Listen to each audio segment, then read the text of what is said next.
क्योंकि तमिलनाडु की डीएमके सरकार पर आरोप लग रहे हैं कि वो हिंदू विरोधी है। और आरोप इसलिए क्योंकि एक ऐसा मंदिर जहां हिंदुओं को दीप जलाने से रोका जा रहा है। तमिलनाडु में आस्था बनाम तुष्टीकरण की सियासत एक बार फिर से आमने सामने है। मदुरई में मंदिर के बाहर श्रद्धालुओं को दिया जलाने से रोक दिया गया, तो दरगाह के बाहर झंडे फहराने और जलसे का आदेश दे दिया गया है, जिसका नतीजा आक्रोश और विरोध में बदल रहा है। मामला कोर्ट पहुंचा, कोर्ट ने आदेश दिया, तो जिन जज ने आदेश दिया उनके खिलाफ महाभियोग की तैयारी की जा रही है। दीप जलाने की याचिका मद्रास हाईकोर्ट में आई थी। Justice G.R.. स्वामीनाथन ने दीप जलाने की इजाजत दी थी। कार्तिकेय दीपम फैसले के खिलाफ डीएमके सरकार और डीएमके ने हाईकोर्ट का फैसला लागू नहीं किया है। इतना ही नहीं, जैसा कि मैंने पहले भी आपको बताया कि जज के खिलाफ महाभियोग प्रस्ताव तक लाया गया है। डीएमके की ओर से तैयारी की जा रही है लाने की। इंडी गठबंधन ने महाभियोग प्रस्ताव पर हस्ताक्षर कर दिए हैं। तमाम विपक्षी दलों ने कार्तिकेय दीपम पर फैसले का मामला सुप्रीम कोर्ट पहुंचा है और कार्तिकेय दीपम में ना दिया जलाने के बाद बवाल प्रदर्शन हो रहा है। कल मदुरई के संथनाकुडु उत्सव की शुरुआत हुई है और इसकी शुरुआत दरगाह पर झंडा फहराने से हुई है। तिरुमंगलम राजस्व अधिकारी ने इसकी अनुमति दे दी है। डीएमके सरकार ने जलसे की भी अनुमति दी है। वहीं दूसरी तरफ दिया जलाने की इजाजत देने से इनकार कर दिया गया है। पुलिस ने श्रद्धालुओं को दिया जलाने की इजाजत नहीं दी है। नाराज लोगों ने मंदिर परिसर के बाहर ही दिए जलाए हैं और अब लोगों का सिर्फ यही सवाल है डीएमके से कि अगर दरगाह पर जुलूस हो सकता है, दरगाह पर जलसा हो सकता है, दरगाह पर जश्न हो सकता है, तो आखिर हिंदू दिया मंदिर पर क्यों नहीं जला सकते हैं? रिपोर्ट देखिए।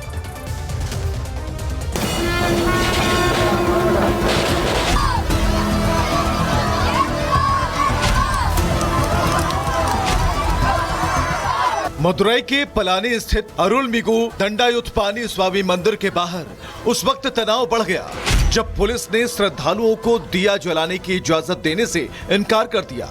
नाराज लोगों ने विरोध किया और फिर मंदिर परिसर के बाहर ही दिए जलाकर आस्था का प्रदर्शन हुआ।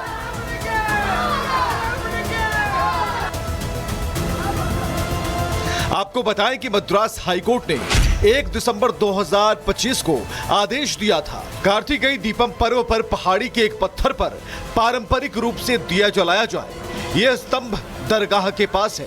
कोर्ट ने कहा कि इससे दरगाह के अधिकार प्रभावित तो नहीं होंगे और यह मंदिर की संपत्ति है। हालांकि तमिलनाडु सरकार और जिला प्रशासन ने कानून व्यवस्था का हवाला देकर इसे लागू नहीं किया। सरकार ने सुप्रीम कोर्ट में अपील भी की, लेकिन इस बीच 21 दिसंबर 2025 को दरगाह के संथनाकुडु उत्सव की शुरुआत झंडा फहराने से हुई। तिरुमंगलम राजस्व अधिकारी ने इसकी अनुमति दी। ये उत्सव 6 जनवरी 2026 तक चलेगा।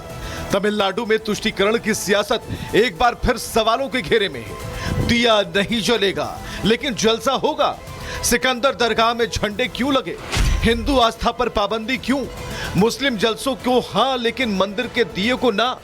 क्या यही है सेकुलरिज्म? मतलब हिंदुओं के अधिकारों का हनन करना, हिंदुओं को उनके संवैधानिक अधिकार से वंचित रखना और अपने वोट बैंक को सारे अधिकार दे देना, यही सेकुलरिज्म है क्या? हिंदुओं के साथ इस प्रकार का डिस्क्रिमिनेशन करना, हिंदू को कॉन्स्टिट्यूशनल राइट कोर्ट दे तो उस जज के खिलाफ इंपीचमेंट लाना, ये सेकुलरिज्म है क्या? आपको बताएं कि इसी मुद्दे पर पहले दिया जलाने से रोके जाने के बाद एक हिंदू श्रद्धालु ने आत्मदाह तक कर लिया था। उस घटना को लेकर बीजेपी ने राज्य सरकार पर तीखा हमला बोला था। बीजेपी सांसद सुधांशु त्रिवेदी ने हमला बोलते हुए कहा कि यह सवाल विचलित करता है कि स्वतंत्र भारत में सेक्युलर पॉलिटिक्स के कट्टरपंथी वोटों की हवस में क्या अब हिंदू युवाओं को जलने के लिए मजबूर होना पड़ेगा?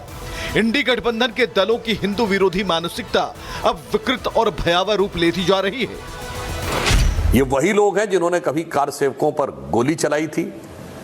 ये वही लोग हैं जिनके दौरे हुकूमत में कश्मीर में लंबे समय तक, बरसों बरस तक हिंदुओं के साथ क्या होता रहा। ये वही लोग हैं जो अपने वक्तव्यों में अपमानित करते हैं और वैधानिक दृष्टि से, जबकि उच्च न्यायालय ने भी अनुमति दी हुई थी, वैधानिक दृष्टि से भी जो हिंदुओं का धार्मिक अधिकार है उसे नहीं होने देते हैं। तमिलनाडु में तुष्टीकरण की सियासत फिर सवालों के घेरे में है। एक तरफ मुस्लिम जलसों को हरी झंडी, दूसरी तरफ हिंदू आस्था पर पाबंदी। आखिर क्यों? क्या तमिलनाडु में हिंदू होना पाप बनता जा रहा है? और क्या आस्था को भी अब इजाजत की मोहताज बना दिया गया? सवाल ये भी कि क्या हिंदू आस्था अब तुष्टीकरण की राजनीति की बलि चढ़ेगी? Bureau report, Republic Bharat. तो रिपोर्ट दिखाने के पीछे सवाल यही कि क्या तमिलनाडु में हिंदू होना पाप है? हिंदू मंदिर के पास स्तंभ पर दिया नहीं जला सकते हैं, लेकिन उससे कुछ ही मीटर की दूरी पर मौजूद दरगाह पर जलसा हो सकता है। डीएमके सरकार कोर्ट के आदेश को भी नहीं मान रही है। कोर्ट का आदेश ऐसा कि दीप जलाने की अनुमति दे दी गई है, तो जिस जज ने फैसला दिया उन जज के खिलाफ भी महाभियोग की तैयारी की जा रही है। ये है डीएमके सरकार की व्यवस्था। बता दें आपको कि सवाल यही है कि क्या दीप नहीं जलेगा लेकिन जलसा होगा। ऐसा इसलिए कि मंदिर दरगाह दिया जलाने की अनुमति नहीं दी गई है मंदिर के आसपास, जबकि दरगाह पर जुलूस की अनुमति दे दी गई है। साथ ही धार्मिक जलसे की अनुमति दरगाह के पास दी गई है। मंदिर में पुलिस की रोक है, पुलिस की तैनाती की गई है, लेकिन दरगाह पर प्रशासन की सहमति है। प्रशासन ने किसी तरह की कोई रोक नहीं लगाई है, क्योंकि वहां की मौजूदा सरकार ने कोई रोक नहीं लगाई हुई है। मंदिर में कानून व्यवस्था का हवाला दिया जा रहा है, लेकिन दरगाह में झंडे लगाए गए हैं। झंडे लगाने से, जलसा निकाले जाने से, जश्न मनाए जाने से कहीं कोई कानून व्यवस्था नहीं बिगड़ेगी। मंदिर में विरोध पर सख्ती जताई जा रही है। जो लोग विरोध कर रहे हैं उनके खिलाफ कार्रवाई की जा रही है, लेकिन दरगाह में जलसा हो रहा है उस पर किसी तरह की कोई असहमति नहीं है, कोई सख्ती नहीं है। दरगाह पर जलसे को लेकर जो तैयारी की जा रही है उस पर किसी तरह की कोई रोक नहीं है। तो ये हालात है डीएमके सरकार में, ये स्थिति है डीएमके सरकार में। मंदिर में आस्था पर पाबंदी है, दरगाह में छूट और नरमी दी जा रही है, यानी सीधे सीधे तुष्टीकरण की राजनीति की जा रही है। क्या अब ये सवाल उठ रहा है और तमिलनाडु के हिंदू यही सवाल पूछ रहे हैं। रिपब्लिक भारत इस मामले में कुछ सवाल पूछता है कि क्या तमिलनाडु में हिंदू होना पाप है? जलसों को हरी झंडी और हिंदू आस्था पर पाबंदी है। तमिलनाडु में तुष्टीकरण की सियासत क्यों की जा रही है? हिंदू आस्था को इजाजत का मोहताज बनाया जा रहा है। हिंदू आस्था तुष्टीकरण की राजनीति की बलि चढ़ती जा रही है। धर्म के आधार पर नियम कानून अलग अलग तय किए गए हैं। डीएमके हिंदू परंपराओं को दबाने का एजेंडा चला रही है। क्या डीएमके वोट बैंक के हिसाब से फैसला लेगी कि जो वोट बैंक ज्यादा है, जिससे हमारी सरकार बननी है, उनको खुश कर दिया जाए, लेकिन हिंदू जिनका वोट बैंक कम है उनको नाराज किया जाए और उनके विरोध तक को रोक दिया जाए? यानी हिंदुओं को तमिलनाडु में अपनी बात तक रखने की आजादी नहीं है, क्योंकि तमिलनाडु की डीएमके सरकार पर आरोप लग रहे हैं कि वो हिंदू विरोधी है। और आरोप इसलिए क्योंकि एक ऐसा मंदिर जहां हिंदुओं को दीप जलाने से रोका जा रहा है। तमिलनाडु में आस्था बनाम तुष्टीकरण की सियासत एक बार फिर से आमने सामने है। मदुरई में मंदिर के बाहर श्रद्धालुओं को दिया जलाने से रोक दिया गया, तो दरगाह के बाहर झंडे फहराने और जलसे का आदेश दे दिया गया है, जिसका नतीजा आक्रोश और विरोध में बदल रहा है। मामला कोर्ट पहुंचा, कोर्ट ने आदेश दिया, तो जिन जज ने आदेश दिया उनके खिलाफ महाभियोग की तैयारी की जा रही है। दीप जलाने की याचिका मद्रास हाईकोर्ट में आई थी। जस्टिस जीआर स्वामीनाथन ने दीप जलाने की इजाजत दी थी। कार्तिकेय दीपम फैसले के खिलाफ डीएमके सरकार और डीएमके ने हाईकोर्ट का फैसला लागू नहीं किया है। इतना ही नहीं, जैसे कि मैंने पहले भी आपको बताया कि जज के खिलाफ महाभियोग प्रस्ताव तक लाया गया है। डीएमके की ओर से तैयारी की जा रही है लाने की। इंडी गठबंधन ने महाभियोग प्रस्ताव पर हस्ताक्षर कर दिए हैं। तमाम विपक्षी दलों ने कार्तिकेय दीपम पर फैसले का मामला सुप्रीम कोर्ट पहुंचा है और कार्तिकेय दीपम में ना दिया जलाने के बाद बवाल प्रदर्शन हो रहा है। कल मदुरई के संथनाकुडु उत्सव की शुरुआत हुई है और इसकी शुरुआत दरगाह पर झंडा फहराने से हुई है। तिरुमंगलम राजस्व अधिकारी ने इसकी अनुमति दे दी है।